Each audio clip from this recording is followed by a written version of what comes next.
patuloy na nagbibigay serbisyo. Pag-asa at saya. GMA Regional TV. Kapuso ng bawat Pilipino.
Ito ang GMA Regional TV, One Mindanao.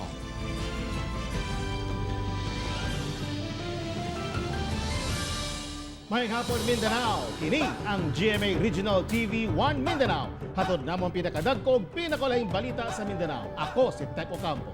Sara Hilomen Velasco. Real Suroche, live gikan din sa GMA Davao Complex.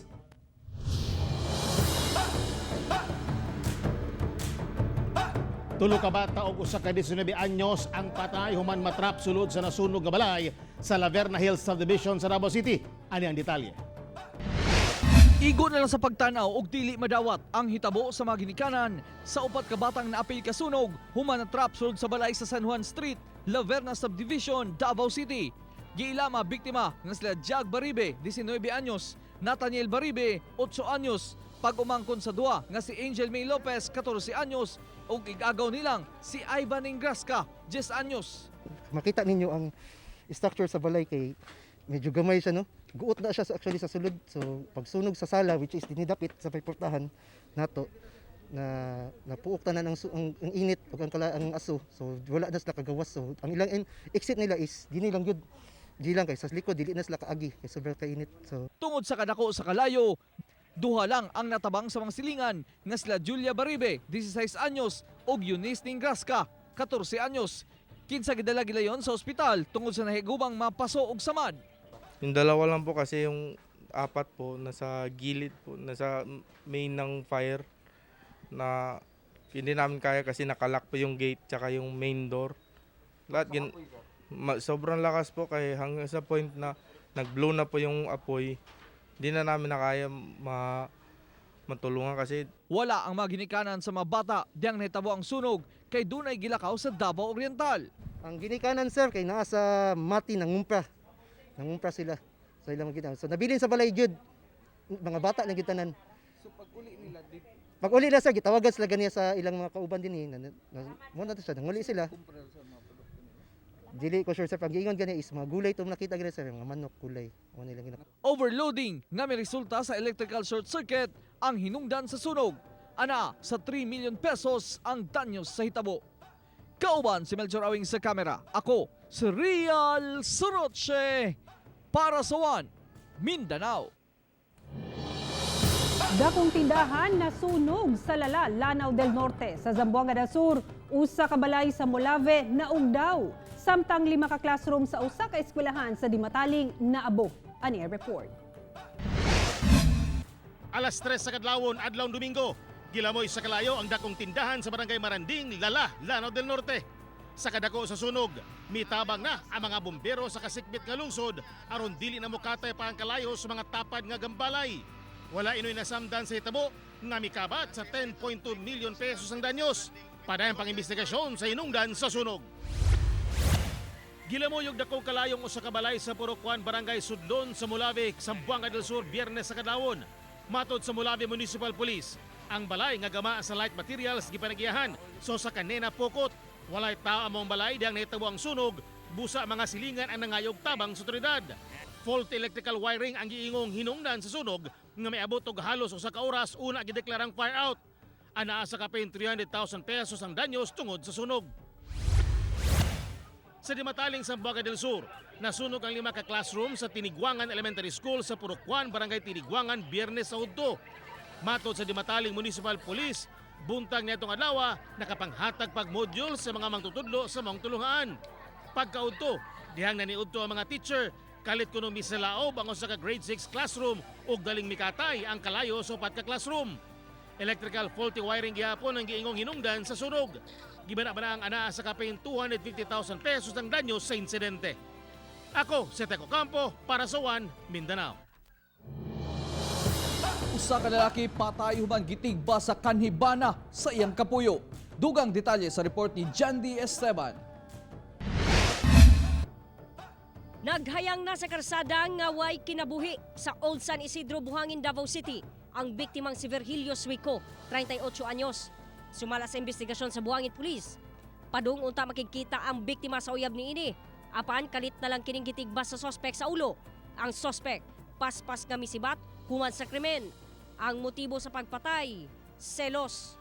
Daling milusa dugat pursuit operation ang kapulisan batok sa sospek.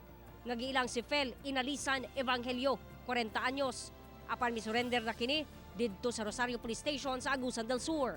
Natulungan ni Phil na yung trupa natin na nandun na sa Agusan, bigla siyang sumuko doon sa Rosario Police Station. At positively identified siya ng trupa natin na dumating doon. And dinala siya dito sa police station.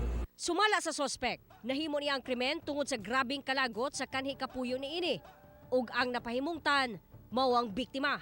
Nabuhan na ako to sa pagpatay, tungkol sa pagsilo at sa ako kong mga anak na iyang ginabiyabiyaan. Sa ilog ako kung nabuhat mga na ako. Wala pa'y pahayag ang kapuyo sa biktima sa Itabo. Sa karon ginahikay na ang kasong murder batok sa sospek. Kauban si Mel Colmenares sa kamera. Ako si Jandy Esteban para sa One Mindanao. Usa ka lalaki o usa ka babae ang gipamusil patay sa naglahing lugar sa Mindanao atol sa Valentine's Day. Ano ang report? Patay si Siti Maria Natangkop, diyang gipusil sa wala mailing sospek atol mismo sa Valentine's Day. Base sa investigasyon, usa ka lalaki ang mitawag kuno sa biktima gawa sa iyang boarding house sa Barangay New Isabela, Tacurong City. Paggawa sa biktima, kalit kunong gipusil sa sospek dayon sibat sa wala matinong direksyon. Nadala pa sa ospital ang biktima apan dead on arrival kini. Samtang usa ka mag-uuma sa gipusil patay sa adlaw gihapon sa kasing-kasing sa Purok 1, Barangay DCM Mahayag, Zamboanga del Sur. Gila ang biktima si Bunjo Talo, 58 anyos.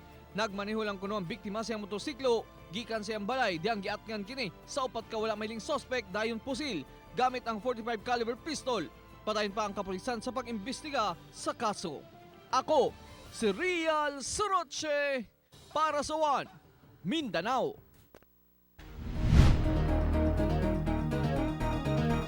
Nakasulod na sa Davao Region ang COVID-19 UK variant nga gitawag nga B117. Atong sayro ng detalye sa live report ni Jandy Esteban. Jandy.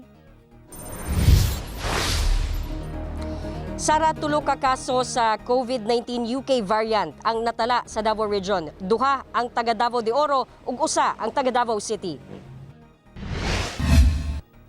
Sa 19 additional cases sa COVID-19 UK variant sa Pilipinas, ug gitawag nga B117, tulo ang taga Davao Region. Base kini sa gipagulang pahayag sa Department of Health. Usa ka 10 anyos nga lalaki, 54 anyos ka babae, ug 33 anyos nga lalaki.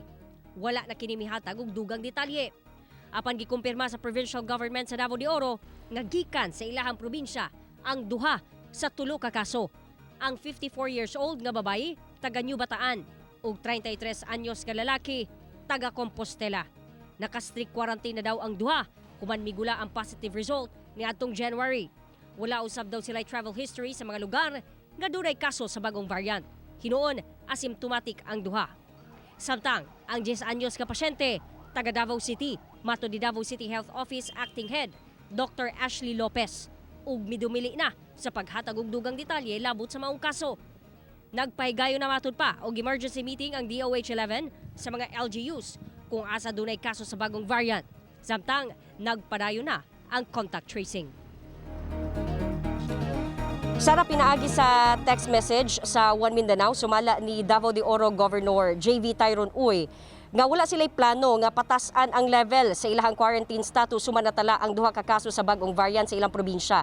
Sa karon padayon daw ang ilahang pagpatuman sa minimum health standard. Samtang 500 na ka mga individual ang naswab na identified kini nga mga close contact sa duha ka pasyente sa maong probinsya. Sara. Daghang salamat, Jandy Esteban. Nagpagula og guidelines sa Davao City LGU aron magiyahan ang katawhan kung unsay angay himuon panahon nga makadawat og text advisory gikan sa Safe Davao QR Code. Anang report ni Sheila Vergara Rubio. Kalma lang o dili magpanik. Kini ang unang pahimangno sa lokal nga kagamhanan sa Davao City ngadto sa mga tawo nga makadawat og Safe Davao QR Advisory. Kung makadawat ka og sama niini nga text, wala nagpasabot nga positibo ka sa COVID. Kung dili, nakaadto ka sa usa ka lugar nga duna kay nakauban nga COVID-19 positive. Sumala sa usa ka Davaoenya nga nakadawat og Safe Davao QR Advisory nga itago ta sa ngalan nga Perry. Di gayud malikayan nga mation ka og kahadlok. Nagpanik gyud ko kaya wala ko balo asa ko dapit ato ngano na textan ko pero wala mo lang gito ang gibuhat, wala lang gipud ko nang gawas. Unod sa mensahe mao ang pag-auhag sa nakadawat niini nga mag self-quarantine. Wala lang po ko nagawas for 14 days kay basig kanang maskan ko anytime na ay mag random check sa kuha. Mao lang to akong gibuhat po. Apan sa guidelines, dili required ang pag-quarantine. Busa, dili na kinahanglan mo absent sa trabaho o dili kinahanglan mo sulod sa quarantine facility. Kinahanglan lamang nga obserbahan ang kaugalingon kung adunay nasinati nga sintomas sama sa kalintura, ubo, kaluya, kalisod sa pagginhawa, kalibanga, walay pangamoy, walay panlasa. Ug kung dunay nasinati nga sintomas, adto gilayon sa pinakaduol nga Barangay Health Center o District Health Office alang sa assessment. Mamahimo usab nga manawag sa mga COVID-19 Operations Center. Pahimangno sa kagamhanan, mag-self-regulate ingon man mosunod sa saktong health protocol. Kauban si Bebot Cajes sa kamera, ko si Sheila Vergara Rubio para sa One Mindanao. Beach resort owners sa Samal Island nanawagan nga ablihan na ang turismo sa isla. Samtang sa Hinatuan, Surigao del Sur, abli na ang beach destinations alang sa mga taga-Caraga region. Ano ang report ni Jandy Esteban? Nanawagan ang mga beach resort owners sa Samal Island nga ablihan na ang turismo sa isla. Dako na daw kaayo ang ilahang lugi tungod sa pagbawal sa tourism activities. We are really begging, Mayor, that you are going to open. Executive has its own autonomous decision on how you will recover the economy. Marami nang nakawan sa Samal Island. March 2020, nag-lockdown ang Samal Island tungod sa COVID-19 pandemic. Giablihan balik ang turismo niadtong August, human gibutang sa Modified General Community Quarantine ang Samal Island.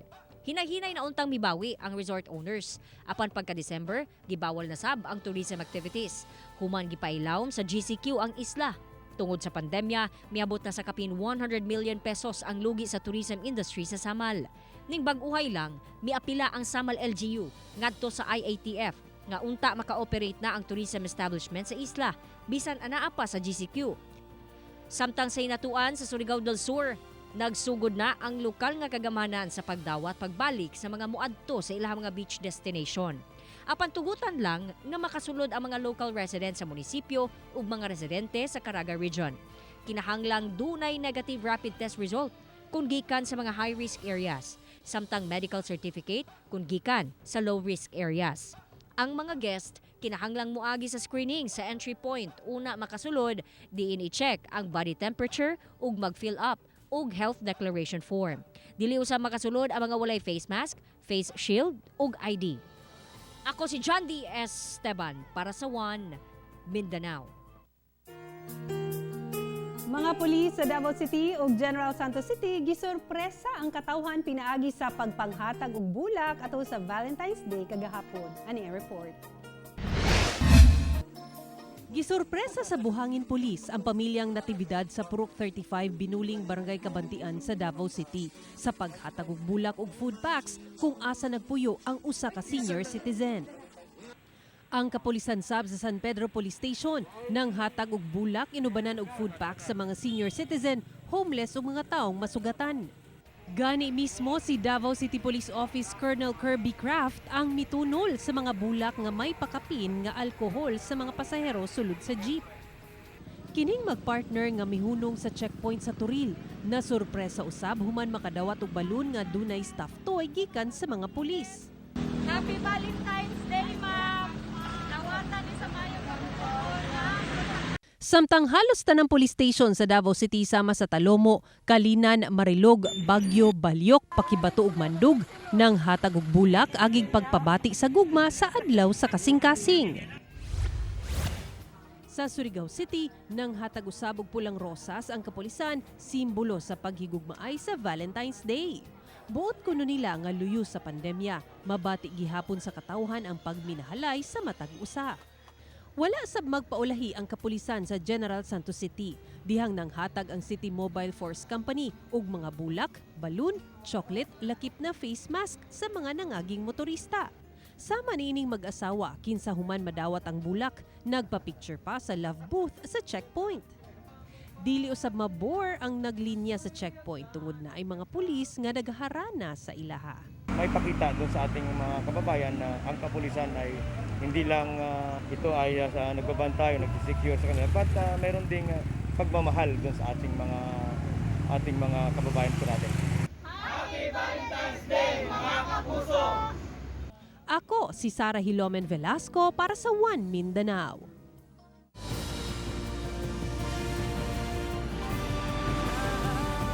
Ito ang GMA Regional TV, One Mindanao.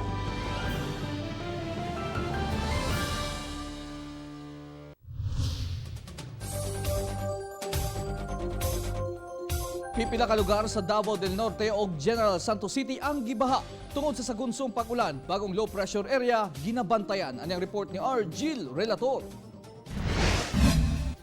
Tungod sa nagbuntag nga ulan, gibaha ang barangay New Katipunan, Santo Tomas, Davao del Norte. Dili na maklaro ang kalsada, human kini gilunupan og tubig baha. Alas 5 kaganihang buntag, nagpahigayon og inspeksyon ang LGU Santo Tomas sa lugar. Hinoon, nihubas sa sab ang baha pagka alas 7 sa buntag. Parayon pa nagapahigayon og assessment ang LGU sa mga nadanyos nga pananom ug mga gibahang kabalayan. Sa lungsod sa Talaingod sa samang probinsya, gilayon sabi pabakwit ang mga residenteng nahimuyo sa Purok 6-C, Barangay Santo Niño, tungod sa pagtaas sa water level nga niresulta sa pagbaha sa lugar kagabi. Hinoon, pagka alas 12 sa tungang gabi, hinay-hinay na sab himikanaog ang tubig base sa water level status sa Santo Niño Bridge. Sa General Santos City, sa kakusog sa sulog sa tubig baha sa 39.2 FVR Village, Barangay Fatima, hapit maanod kining usa ka batan-on human mahulog samtang nagtindog sa dalan adlaw Sabado.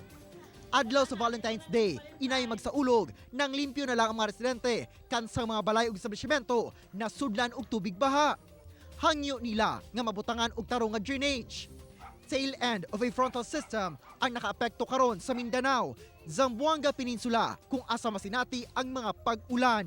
Ang localized thunderstorm mo sa makaapekto sa bang dapit sa Mindanao o adunay low pressure area nga nasa silakang dapit sa Mindanao o wala pa'y indication karong panahon ng mahimong isa ka bagyo apan pa dayon paghihapon ta mag-monitor kalabot niini nga weather disturbance. Ako si R. Jill Relator para sa One Mindanao. Bagong traffic scheme gipatuman karon sa Roads and Traffic Administration sa Cogon Market sa Cagayan de Oro City. Atong sayron ang detalye sa live report ni Cyril Chavez. Cyril.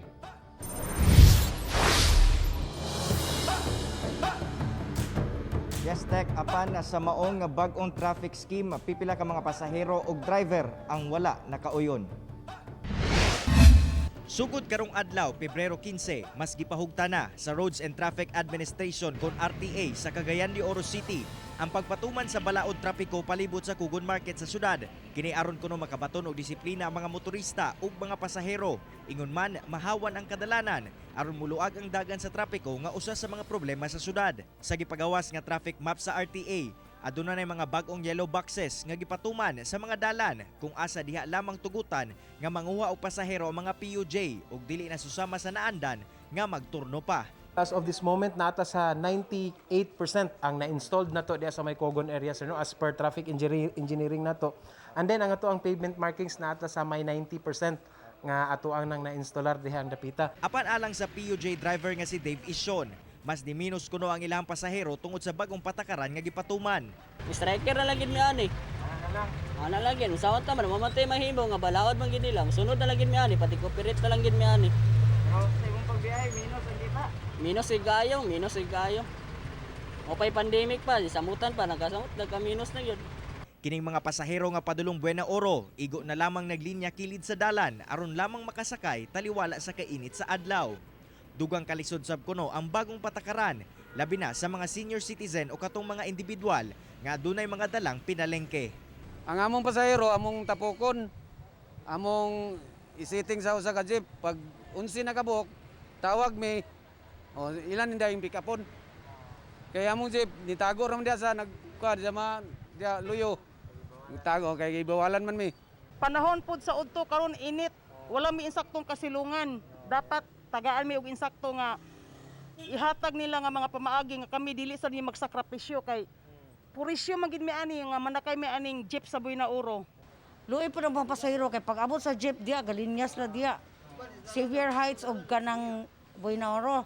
Lumpa din sa dagan nga makasakay sila sa jeep. Nangayo og dugang pagsabot ang RTA gikan sa katawhan kay kini alang ra gihapon kuno sa tanan. Gamay lang pud nga hanyo sa itong mga kaigsunan nga unta ang kooperasyon o ato ang disiplina atong mapatuman sa itong kaugalingon kay wa man pila mahimulos ani kun dili kita ra gihapon tanan.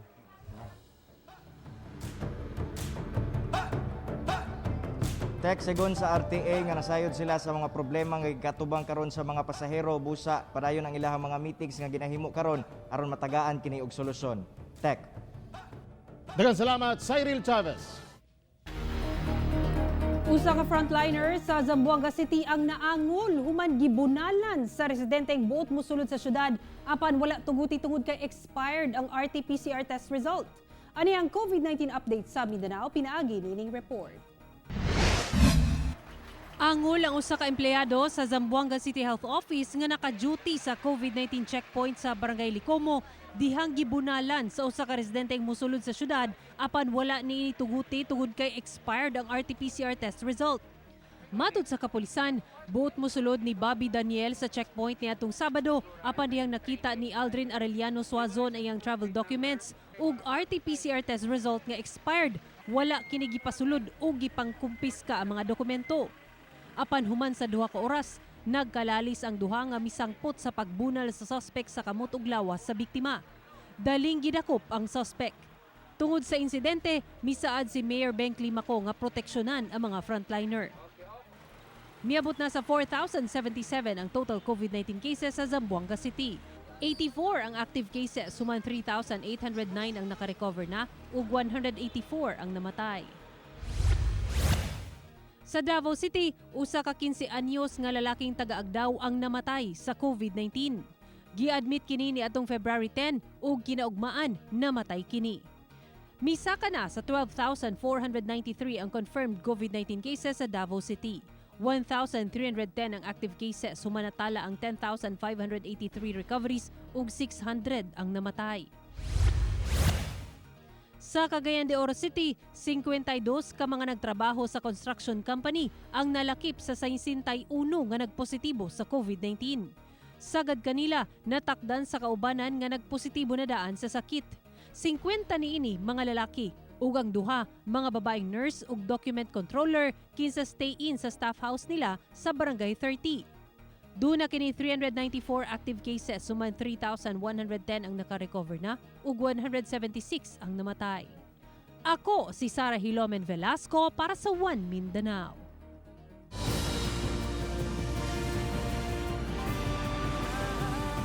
Ito ang GMA Regional TV, One Mindanao.